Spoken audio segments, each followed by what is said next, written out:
My name is Larry Carbone. I'm an attorney from New York City. I work for the utility company there, and I've been judging the We the People for about 8 years, and it's my first time nationally, so I'm happy to be here. Well, if you'd be so kind as to introduce yourselves and your faculty, coaches, and advisors, that would be great. Hello, my name is Alexis Opplin, work from Reno High School, and we're honored to be representing Nevada at the national competition. My name is Lisa Connect. My name is Michael Johnston. And my name is Emily Meany. I'd like to introduce our teacher, Mr. Clark, in the back here, and our unit coach, Mr. Carlin. And I would really like to thank you for taking your time to do this. Well, it's our pleasure. Is the timer ready to proceed? I'm ready. All right. The question we've been asked to have a conversation about comes from Unit 1. What are the philosophical and historical foundations of the American political system? And the specific question we've been asked, which is what they really want to know, is number 3. And it is as follows. What do you believe are the most important principles contained in the Magna Carta? Why? In what ways, if any, are those principles related to constitutional government or constitutionalism? What is the relationship, if any, of the Magna Carta to the idea of government by agreement or contract? Timer's ready to go. We're ready to proceed. You are as well. Let's go. Franklin D. Roosevelt once stated, "The democratic aspiration is no mere recent phase in human history. It was written in the Magna Carta, a document that over time proved to be a significant shift in political thought and a prototype for constitutional government." Among the most important principles of the Magna Carta, rule of law is established through its original intention to bind King John to his word and eliminate arbitrary government. The impeachment process in Article 2, Section 4 of the Constitution supports this idea, as does our government's protection of the rights of the accused. Fair trial by jury, established in Article 39 of the Magna Carta, was relevant in the Casey Anthony trial, which required the Florida court system to find jurors free from media influence, ensuring due process for Anthony and upholding rule of law.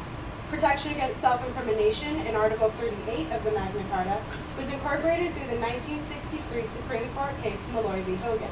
The Magna Carta introduced separation of powers and created the origins of Parliament by establishing, through Article 14, a common council of the kingdom, an ideal supported by Montesquieu and seen in Articles 1, 2, and 3 of our Constitution. The Magna Carta was also the forerunner of John Locke's inalienable rights of life, liberty, and property, stating that we have granted to all free men of our kingdom, for us and our heirs forever, all the unwritten liberties. Constitutionalism is the theory that a government's power is legally bound by established limitations, and its legitimacy depends on observing these restrictions. A constitutional government is the practice of constitutionalism and is by definition a limited government. Protection of the inalienable rights implied in the Magna Carta and rights of the accused are also necessary in constitutional government. When liberties are not protected, people will utilize forms of revolution, as with the civil rights movement, to institute constitutionalism. Article 20 of the Magna Carta presents an important principle: protection against cruel and unusual punishment, a check on the government now reflected in the 8th Amendment and in Article 3, which limits the punishment of treason to only the person involved. By establishing an annual meeting of the barons, the Magna Carta created the prototype of Parliament and began separation of powers, intended to limit the government through checks and balances, creating constitutional government. This can be seen with the court case Oregon versus Mitchell, which was overridden by the passage of the 26th Amendment, giving the 18-year-olds the right to vote. William Henry Harrison once stated that the only legitimate right to govern is an express grant of power from the governed. This idea of government by agreement, which does not have the legal power to contract, began with Thomas Hobbes and was perpetuated through John Locke and the Declaration of Independence, which states, "Governments are instituted among men, deriving their just powers from the consent of the governed." America's proposed constitution required, through Article 7, state ratification in order to take effect, stemming from the idea of government by contract, which has legal binding power. Government by contract was initiated with the signing of the Magna Carta, which was drafted with the self-interest of securing rights for the English nobility, and proposed to King John several times with no success. The barons eventually relied on brute force, compelling the king to sign it at the tip of a sword, making the document a contract. However, he ignored the Magna Carta and continued to rule under divine right of kings, turning it into an agreement. The Magna Carta has reached almost 800 years beyond its creation, to become a paramount piece in the development of constitutional governments. It inspired our Declaration of Independence and influenced the Universal Declaration of Human Rights. The Magna Carta truly became the Great Charter when its principles of government transcended the boundaries of time to become the blueprint of constitutionalism everywhere. Thank you. You talked about limited government. I'm going to advance a proposition to you, and I'd ask you to defend it or to rebut it as you see fit, citing examples. Is it fair to say that now, 200 some odd years after the adoption of the Constitution, we are no longer a government of limited powers, given the expansion of the federal government, given the expansion of the administrative state, given the use of signing orders, executive orders, given the issues with drones, other similar matters? Are we still a constitutionally limited government? The idea of checks and balances has always permeated the American political sphere. And a large amount, and though it seems that a large amount of power has been shifted to the federal government, there is also a lot of cooperation between state governments and the federal government in order to devise locally prudent policies. We recently met with David Agnew, who is the Director of Intergovernmental Affairs, and he coordinated state efforts during things like Katrina and during the hurricane that hit New York and Rhode Island and all those places, and coordinated those efforts in order to make a more responsive federal government. Comparatively, on a world scale, we are absolutely, because in North Korea now they just sanctioned 28 sanctioned government-approved haircuts. So if we look here, in New York, Mayor Bloomberg proposed legislation that would prevent people from buying certain size sodas. But that didn't pass, so people's First Amendment rights and freedom of expression is still being maintained today. You did a nice job explaining the historical significance of the Magna Carta, and then touched on the fact that it in its time failed. So what caused it to fail, and are any of the reasons for its failure applicable to today? The greatest reason why it failed was because the barons who initiated it really had no enforcement power. But today, the government, and mainly through the executive branch, has complete enforcement power over the legislation and what the judges decide in the Supreme Court. Another reason that it failed was that it was also created in this intense time of a struggle, essentially, between the barons and the king. And the king decided that he was going to ignore it, which mirrors our Declaration of Independence that was created in this another instance of great struggle between the colonies and Great Britain. And the big difference was that we fought a war and we won, whereas the barons didn't necessarily win. Like Alexis mentioned, the Magna Carta had problems with enforceability. Another document that has those problems today is the Universal Declaration of Human Rights, which does not grant the United Nations the power to intervene in domestic affairs of other countries, which means that they are now going through the same struggle that the Magna Carta faced on the domestic scale in England, now at a global scale in terms of securing these rights for other people. A little change of concept here. Is the use of drones a violation of the rule of law? And why or why not? Absolutely. The use of drones is a violation of the rule of law because we are guaranteed a right to privacy in the United States Constitution. And if they do not have warrants for drone searches and arbitrary surveillance of people who may or may not have committed a crime, that violates that protection and fundamentally goes against all the principles that are related to the United States independence and our ability to move about freely as people. The essential shadow of privacy that is evident in the Fourth Amendment, while drones very much infringe upon that, it's not necessarily a breach of rule of law. Rule of law is more directly tailored to government officials having to follow the laws that they are implementing upon the American people, more so than rights. A more effective breach of rule of law would be the idea that many congressmen are currently trying to exempt themselves from the Affordable Care Act. So let's talk about constitutional governments. You make the case that we still have a limited government and it's constitutional and it works. Magna Carta failed. Lots of other constitutions with some language that looks very similar to ours have not worked. China, Soviet Union, other places. Why does ours work, others don't? Ours works because it's a balance of pure democracy and pure republic, where there wouldn't be any direct democracy. And a great example of this is the court case Kerr versus Hickenlooper, in which people of taxpayers of Colorado tried to completely remove the legislature's ability to tax the people.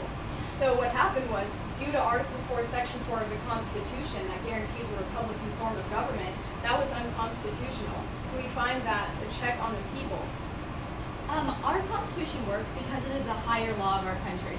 People listen to the administration that was set out in our Constitution and the laws that are made by that legislative body.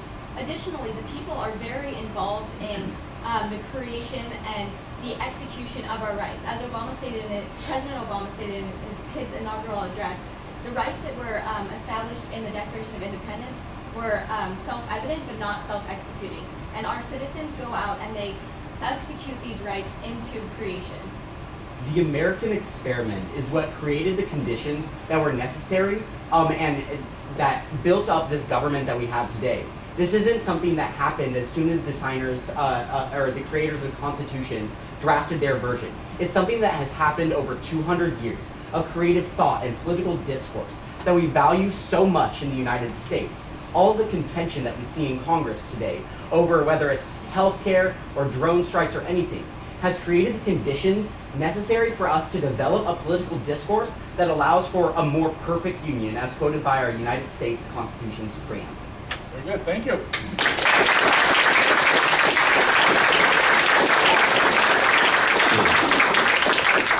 Well, I very much enjoyed the conversation, and I have to say that we have seen very few attempts to link the Magna Carta with appropriate constitutional provisions, and I thought you did a really nice job of that. It was interesting to hear, particularly the self-incrimination, Fifth Amendment analysis linked to Clause 38. You know, I'm not sure how tight it is, to say the least, but I do think there is a link there, and I thought it was a point that no one else has made, and it was well worth noting.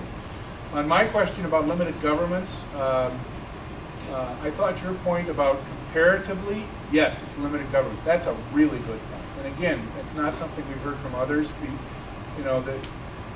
There's nothing wrong with challenging the assumption of my questions, and I phrased it the way I did fairly aggressively because I wanted to see if I could spark some disagreement, and I did. You can make a case that it's not as limited as it used to be, but that's a far cry from saying it isn't limited government, and certainly in comparison. I think a better example, I don't know that North Korea is an example of anything, given all of their issues, but there are some better examples, and the European, the European Union is a good place to start. I mean, I'm not sure that they're accountable to anybody. Now, I'm not an expert in that, maybe other people are, and I'm wrong about that. I'm wrong about a lot of things, so that could be, but there are other examples I think there that could have worked.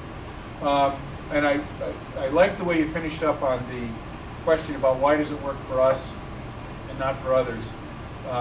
Your comment about the history is I think dead spot on. And your comment about people being very involved, you hear a little echo of the civic virtue discussion of yesterday. It's interesting, these questions don't exist in isolation. So I thought it was a great exchange, and I enjoyed it very much. Okay? Yeah, I thought you all did an outstanding job. This morning, I was talking to my colleagues about the issues where our government has clearly made mistakes. Waco and other things that those of us that are a little older know. They're serious violations of executive power. And when I bring up the issue of what's different about the times of the Magna Carta where the king just decided, well, I'm in charge, theoretically the President of the United States can say the same thing. People talk about he controls the army, that'd be a scary proposition. But what's going to stop it, in my opinion, and why we're going to succeed is because of you. The education and the knowledge that you have, and just the understanding that you're not going to let it go unchecked. I thought you did a wonderful job of articulating. I also thought you did a very, very good job. And what I want to emphasize is something you did real fine on, which was the fact that you gave a lot of concrete examples. I don't think you could overdo that. I think it's critical, and you did real well. I mean, some of the examples you gave were the North Korea example, the New York City soda example, the way the court case in Colorado that checked the people. That was a real great example. Even earlier on in your introduction, we talked about the Anthony case in Florida and the Oregon Mitchell case.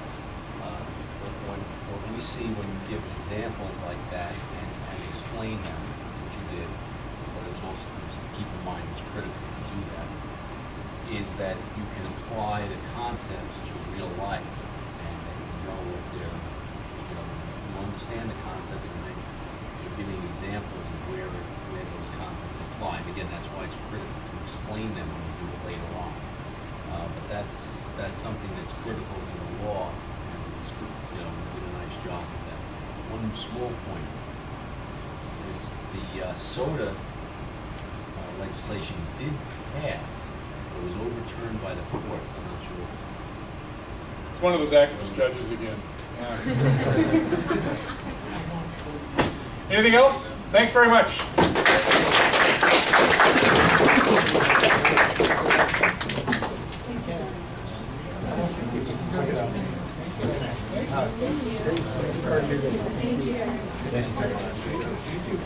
Thanks for your time. Thanks so much. You are lawyers, what? No. You work with this specific unit, though? Yeah, he's right. All right. You're off.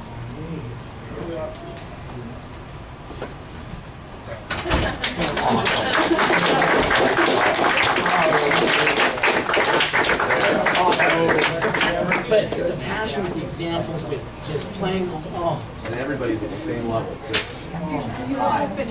it was so good. I had to go. That's why I had to do it. You were calculating too. You saw that. You're like, He was way too distracted. He drew a script. He knew it. Oh, it's so awesome. filled it. Great job. Oh my goodness. You guys rocked it. So Rocked good. it. So good. Bring it in. So good. Well, I mean, it'll be hard to match that. It won't be that long. I don't know if it was in the parts. Got one. We'll see. Yeah, we'll see. But if you were listening, you basically said, no, we're just not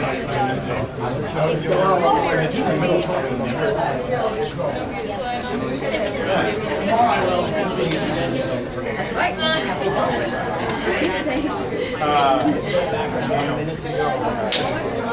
What? Really?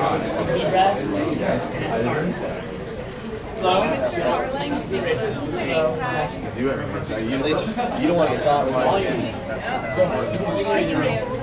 take it. Yes. What is the first week? I like the haircut. That's what it was awesome.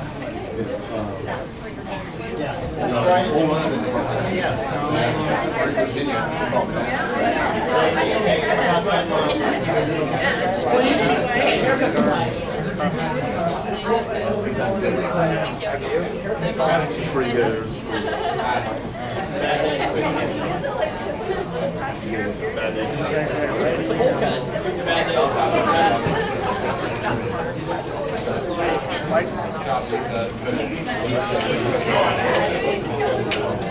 Ready to go. Hey, remember, you say, rage, power,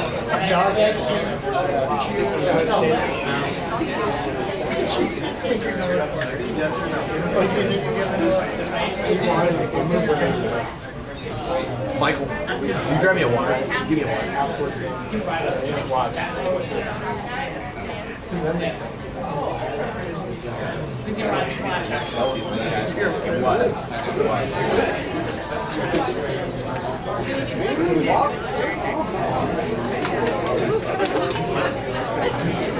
Who does that?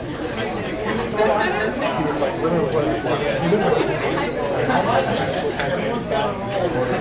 Yeah. The president that works with the bar association. So he was like, yeah, cleaning the engine warm up before he was looking to massage the crew. That can be beneficial. It was just, Colonel was a guy.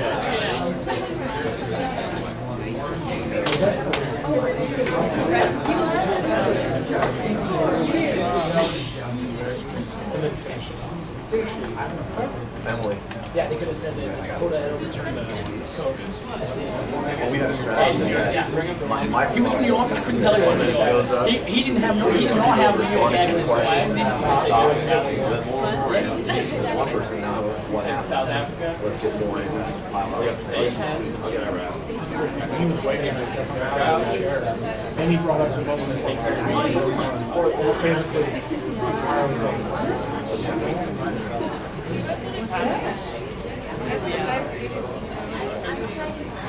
I like that smile.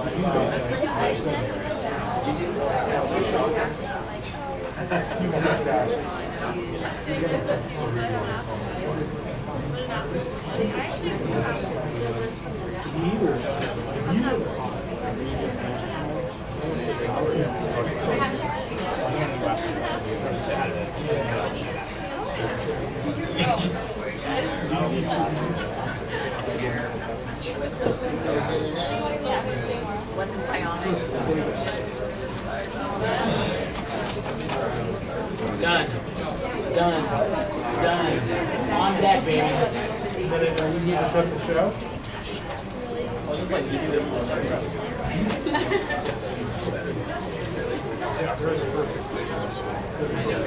He's juicy.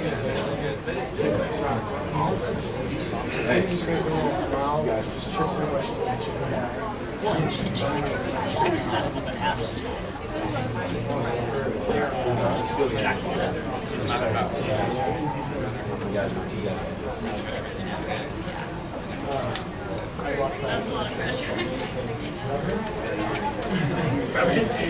He was passionate. His face was flushed red as his hair. Yeah, passion. I thought he was going to be Hey, Congressman, are you ready to go to that? Yeah. Capital or casual? Get used to wearing that out. If he has, you get your glasses. Power Tide. Power Tide. Wake up. Yes. I you said it, I did. Now we're the both. He knows it's That's a statement, though. I see him literally every hour. Right. They won't have live No, she's got to have like an hour. She's got to have an hour. But it's gonna like no offense, it's gonna like come down here. There's no wrong. Your hair is that bullet. Yes. No, it's gonna be wrong. With your birthday. Oh my God. Doc Martens. No. Doc Martens are good.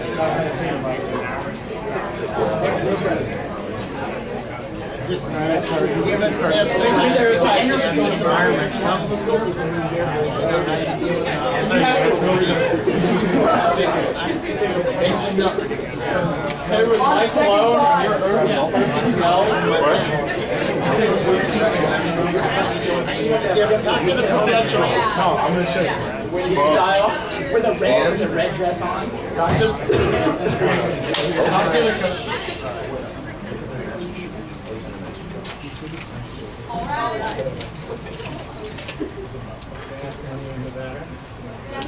You're having a wonderful day.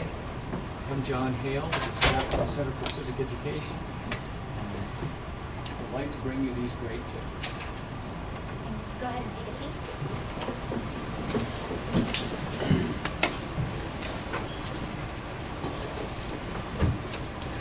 We're going to start off this afternoon by introducing ourselves to you, and I'd like you to introduce yourselves to us and point out your commitment to us. I'm Julie Silverbrook, and I'm the Executive Director of the Constitutional Sources Project, a nonprofit based out of Washington, D.C. I'm Devin Weiser. I'm a legislative advisor to a member of Congress, and I'm actually alum with this program. I'm John Kaminsky, Director of the Center for the Study of the American Constitution, at the University of Wisconsin in Madison. We are Reno High School, representing the state of Nevada, and my name is Austin Slaughter. My name is Lila Murphy. My name is Anna Nason. My name is Mason Osgood. Our teacher, Mr. Clark, and our unit coach, Colonel Marriott, and it is a pleasure to be here. Thank you. So we are on Unit 2, and your question today is going to be question number 1. And I'm going to go ahead and read that question to you. An American historian recently described the ratification debates as one of the greatest and most probing public debates in American history. Do you agree or disagree with her characterization? Why or why not? What was the significance of having the Constitution ratified by the people in special conventions instead of by state legislatures? And how would you compare today's debates over the Constitution with those that ranged widely among Americans during the ratification period? Federalist 1 called upon the people to deliberate on a new Constitution for the United States of America. Publius recognized that the people, political leaders, farmers, retired soldiers, artisans, all should have the chance to create and influence what will become the great nation. We agree with Pauline Maier that these ratification debates were the most probing public debates in American history. In order to truly establish a government made for the people, by the people, of the people, the founders addressed the argument of the constitutional ratification directly to the people. It is rare in history that the people can peacefully give consent to a new form of government. John Locke's social contract theory presented the idea that the people must agree to their governing body. Even before the ratification of the Constitution, Massachusetts put this theory into practice with their voted-upon state constitution of 1780. The ratification debates, however, displayed this theory on a larger scale. The two philosophies of the Federalists and the Anti-Federalists were debated in a peaceful public debate of conflicting ideals that were discussed throughout the 13 states in the streets, taverns, and homes. The Federalist and Anti-Federalist papers provided the primary forum for these discussions and brought the debate to the hands of the people. Printed in local newspapers, these letters to the people were written under pseudonyms such as Brutus, Publius, and Cato, to allow the people to focus on the content of the arguments rather than the author who wrote them, promoting civil discourse, which was a common theme of these debates. Following the Philadelphia Convention, the new Constitution was sent to the state legislatures to call ratification conventions in each state, following Article 7 of the Constitution that stipulated that 9 states had to ratify for it to go into effect. As stated by James Madison in Federalist 39, if the new Constitution will, if established, be a federal and a national constitution, not giving the power of ratification to the state legislatures was questioned by many anti-federalists. But James Madison pointed out that asking the state legislatures to ratify the new Constitution would in effect promulgate a novel and dangerous doctrine, and the state legislature could change the Constitution under which it held its existence. Furthering the idea of social contract theory, the ratification convention's delegates were elected by the people, unlike the Philadelphia Convention, in which delegates were chosen by state legislatures.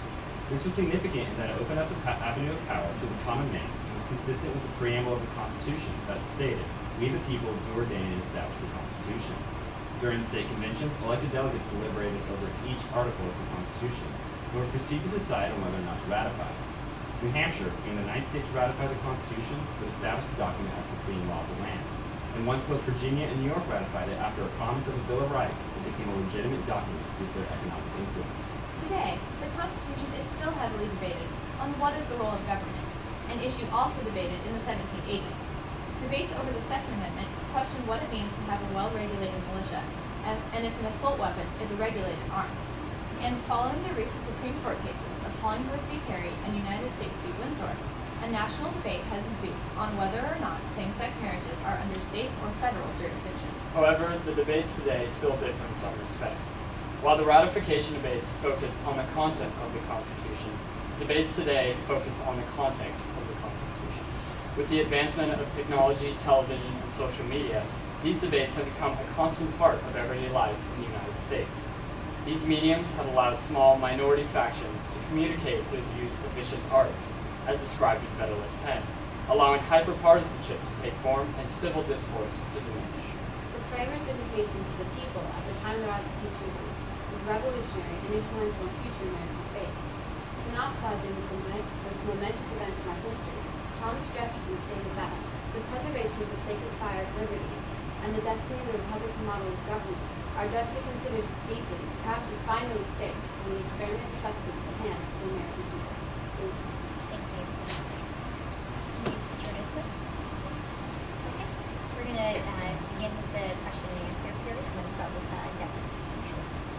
So you mentioned some sort of debates today, Second Amendment, gay marriage, things like that. But I want you to talk to me about a few more probing public debates that happened in maybe the 20th century. For example, the debate over the Vietnam War, and tell me how they differed from the debate over ratification of the Constitution. Well, going to Vietnam specifically, the debates during the Vietnam War were questioning whether or not the government had a role in the Vietnam War, whereas debates in the 1780s were questioning whether or not we should even adopt this Constitution. Also, debates during the Vietnam War incited protests that often turned to violence. And violence was not a key feature in the debates during the 1780s. Another great period of debate was during FDR's New Deal. A lot of people questioned whether or not the government had the power to institute all these new work programs in the states, and many states didn't necessarily want these. And it questioned the role of federal government and how powerful can it become that sometimes the states don't even have any power over the federal government. During the time of the ratification, this was somewhat flip-flopped, and the states wanted to retain their power and to have the federal government always in a lesser power than the states. Another major debate of the 20th century would be the Civil Rights Movement, in which mass protests of people challenged laws that were unjust in front of millions of Americans watching on television and news. And so media forums really opened up this avenue of civil disobedience and protest in these debates. Also, they had major leaders such as Martin Luther King Jr., whereas the Anti-Federalists never had one major conglomerate figure. Can you mention some political, some practical reasons why a convention process of ratification might be better than the legislative route to ratification?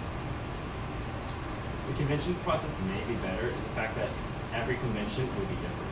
The election of the convention creates this form of government in which people choose who they want to be represented at a certain time, at certain issues. This is different in that the legislative body is constantly dealing with different issues over their term. A lot of the anti-federalists, when they were deciding whether or not to have state legislatures or state conventions, they feared that the state legislatures reflected the sort of elitist society that they had during the time. They didn't want these people to deliberate over the Constitution. They really wanted, the country's people to decide who it was. So they had these state conventions to kind of mix up who was deciding on the Constitution, have more common folk decide on it. Additionally, a convention today would involve many more different types of people than a convention during the era of the Federalists and the Anti-Federalists. We now have minorities and women that can vote, and even sometimes people who are not entirely citizens yet. So it opens up the process of government to a much more broad variety of people. Thank you. So the question uses but doesn't define what is meant by probing public debate. Can you set out some criteria to help us understand what that concept is? Probing public debate is something where people are invested in this debate throughout their everyday lives. People recognize the decisions made in this debate will in fact affect the rest of their lives.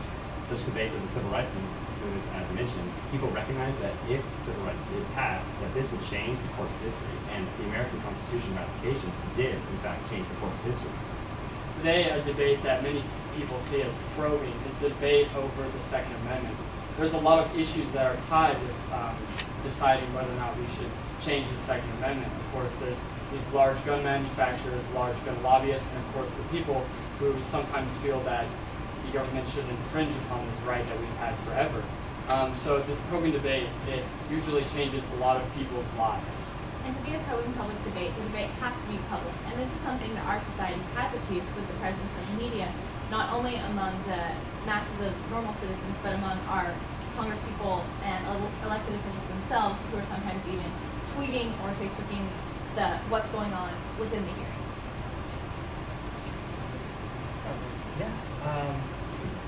In what ways, if any, were the ratification debates an example of the social contract theory? I know you mentioned it in your paper, but I just kind of wanted to elaborate a little bit more. Ratification debates were a major part, were majorly connected to the social contract theory. And a great example of this is that the Anti-Federalists and the Federalist papers, which were the main form of these debates, were all addressed directly to the people, asking them why or why not they should vote for this Constitution. In Federalist 1 stated, the American people will decide if constitutional adoption is based on reflection and choice or accident and force.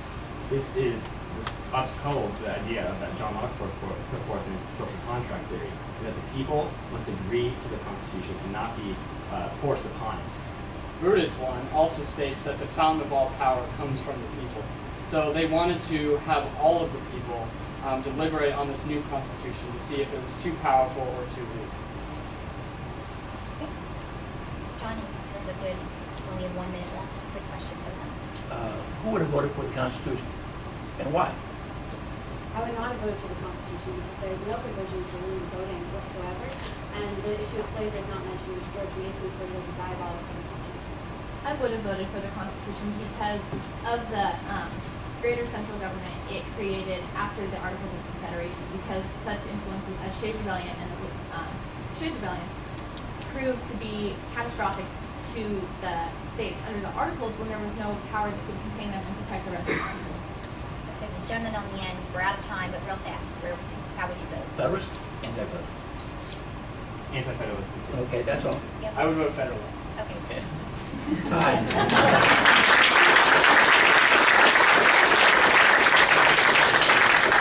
We're going to give you a bit of feedback, and I'm going to defer to John to start us off here. Okay, I enjoyed your presentation. I think you had several interesting points that haven't been raised before. You mentioned local newspapers, and in fact, many of them were local newspapers, but there were also some that were state-level newspapers, others that were national or even international newspapers. They're very small, only 4 pages each, but they had not a UPI or an AP news service, but they cut and paste each other's newspapers and information.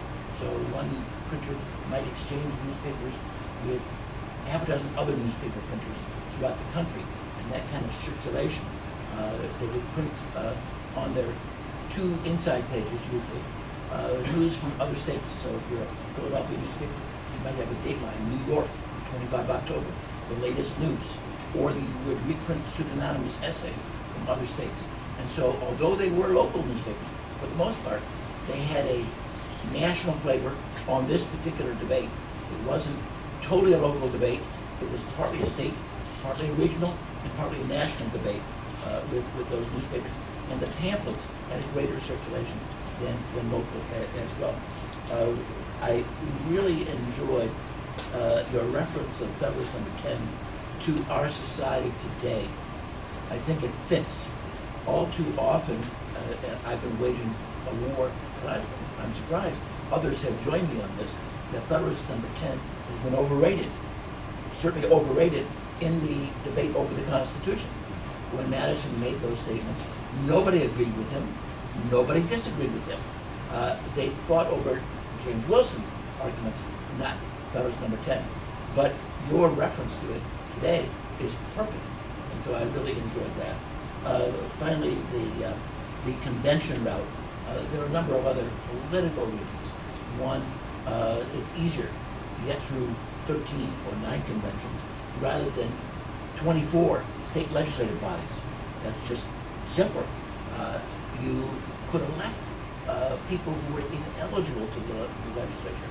Governors, members of Congress, clergymen in 5 states couldn't vote. There are a number of other reasons too, but it is a bit ironic that we look, you're not the only ones who have done this, saying that the convention is the people. The legislatures are not the people. It's just the opposite, really. One of the reasons why they didn't want legislatures is because Farmer Jones is in the legislature. They want the best minds, the most knowledgeable, the most virtuous people to be in the convention. So they opened it up, and it's true that the constituency that voted was more broad and more representative, but the people who were elected were more aristocratic. They were the leaders.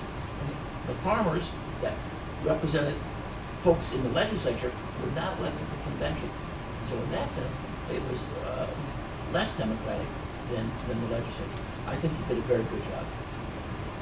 And just real quick, I really thought your presentation was fantastic, and also your answers to both my questions were just top notch. I thought you made a very good point with the New Deal. That's something that hasn't been mentioned today, but it hit there. It's a great response to the question. And then of course civil rights movement was great as well. Great job overall. John Hale will kill me if I go and do an elaborate evaluation, but I thought you did a wonderful job, and I liked the sort of ending. You began and end with really nice quotes. One from Federalist 1, and then the other from Thomas Jefferson. A beautiful quote to end us off with. You did a fabulous job, and you and your coaches deserve a round of applause.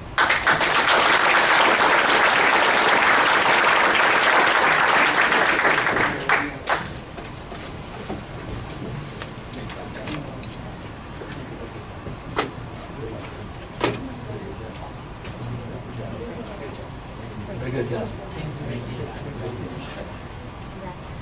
It's always good to get John Goodman for sure.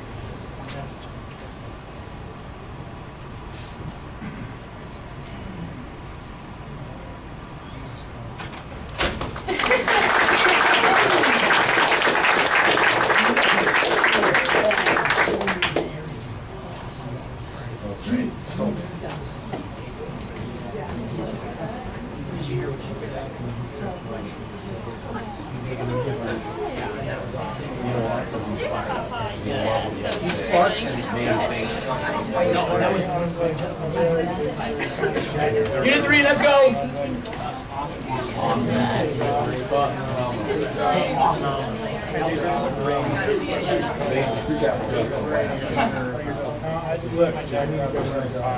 Yeah, hey. Backside line. That's gotta be.